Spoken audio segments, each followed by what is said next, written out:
Good morning, Carbon School District. Today is May 18th, 2020, School Dismissal Day 41, and wanted to share with you some thoughts about some research that was done by John Hattie. He is the author of the book Visible Learning, and Visible Learning is a book that chronicles the outcomes of thousands of research studies.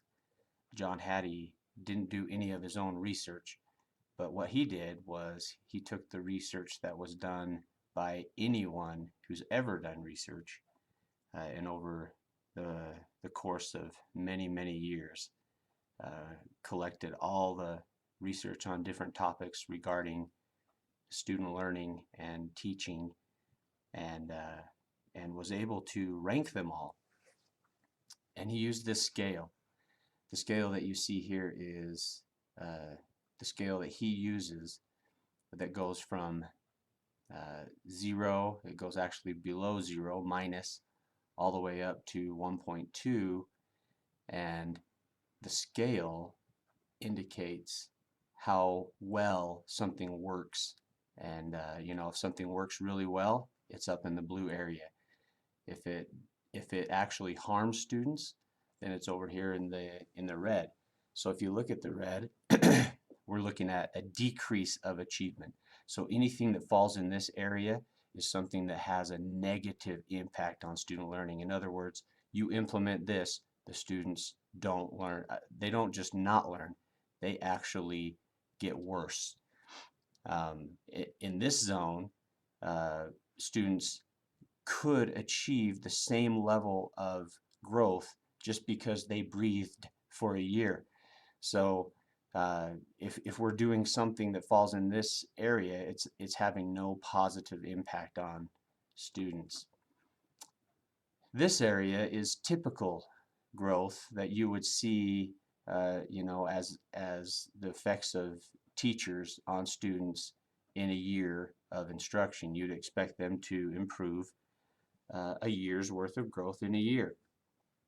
Unfortunately, many of our students are a year behind or 2 years behind, and so if we focus on strategies and ways of doing things that have this level of impact, well, it's going to leave those who are behind. They'll stay behind. So what we look for are things that are in this blue area. This is the zone of desired effects, things that have enough of an impact that they actually improve the student learning to a level that they will make up for lost ground, and make over a year's worth of growth in a year. So to give you some examples of that, 0.09 is summer vacation. In other words, summer vacation is something that when we implement it, it actually harms student learning.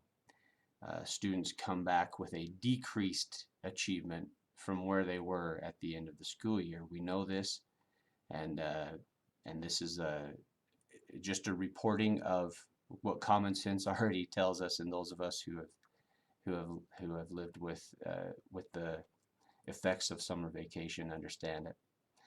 Another one is whole language. Whole language is the idea that you don't need to teach students the mechanics of reading, the phonics, and you just give them lots and lots of reading, and they don't need the mechanics, and they will just automatically, learn how to read. It was one of the worst things that was ever implemented. Students obviously need to know the basics and have the skills before they get turned loose. So whole language has an effect of as if students hadn't been in school at all. Then another one that we have here is homework. Homework has an effect size that it's not over here. It's not like homework is going to make the difference in helping a student overcome deficits, but homework is something that will, help a student to make a year's worth of growth in a year, typical. So something in the area, the zone of desired effects, is the using formative evaluation. So when teachers use short little assessments to find out where students are and then they adjust their instruction, that has a major impact on student learning and it helps them to improve at a much higher rate. So thinking of that scale, there's one thing that stands above and beyond everything else in the research, and that is collective efficacy. When teachers share a belief that through the actions that they have taken together, they actually made a positive difference in student outcomes, well, that by itself has an incredible impact on student learning. It's interesting that the thing with the greatest effect size is not something that teachers do to or with students. It's a belief that what we do actually impacts student learning, and we just did something that positively influenced students. That's powerful. And the reason it's so powerful is that it's addictive. And when it happens once, it's going to happen again. And it's going to happen over and over, and more positive effects are going to happen because of that belief and the experience that the teachers had. So let's look at one concrete example. There are many in our district, but let's look at one concrete example of our collective efficacy. Now remember, this is our knowledge that we have through our actions together in an organization that we positively influence student learning. If you look at the little graph below, this is the data from our reading. We put in a lot of work, and the teachers and students have worked extremely hard this school year. Kindergarten and first grade, their focus is on phonics. Their focus is on getting the mechanics down. We want them by the end of first grade to have those mechanics mastered.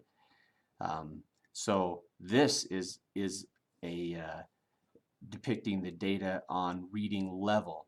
So we just weren't able, with no fourth quarter, to collect great data for our kindergarten and first grade. So our most recent data, as you look at that for 2019, 2020, it isn't stellar, but we just really didn't have a chance to test reading level because we were focused on phonics. But if you look at second through fifth grade, and you look at the percentage of students who are reading at the level they should be reading at the end of the year, you look at second, third, and fifth grades, they were only able to assess their students in the third quarter. Some of those students were assessed most recently in December, but most of them were assessed at some point in the third quarter. So even missing a whole quarter, we did better than we've ever done before. Just imagine what we would have done with one more quarter under our belts. We weren't able to assess these students at the end of the school year. So incredible data here. In spite of losing a quarter, 3 grades have done better than they've ever done. And in fourth grade, they did virtually the same as they did at the end of the year last year, minus that whole quarter. So mid-year data, the graph on the right, indicates that there's substantial improvement over last year with the mid-year data. What we are doing is working in every regard. The data is incredible. The idea that coronavirus hits and we did better than we've ever done before in many areas, that is outstanding. So that's just one example. Let's look at our collective efficacy during this pandemic. We've had 40+ days of distance and virtual learning. There's been many challenges, but the challenges have been overridden by the amazing successes that we've seen. We have faced, without a doubt, the greatest challenge in the history of public education. No one has ever faced a challenge like this, and we have found ways to continue to positively impact students. We have fed students, we've given them support, we've made sure they have meaningful learning activities, and our focus has been also to make sure they know somebody cares about them. Now, we did it. Uh, we did it together, and that is powerful. I want to thank you. We know that together we have positively influenced student outcomes.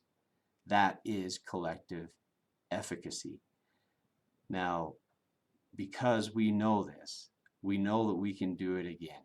We know that when we come back next year, we will have the ability to amazingly, positively influence student learning. We'll do it again and again and again. Have a great day.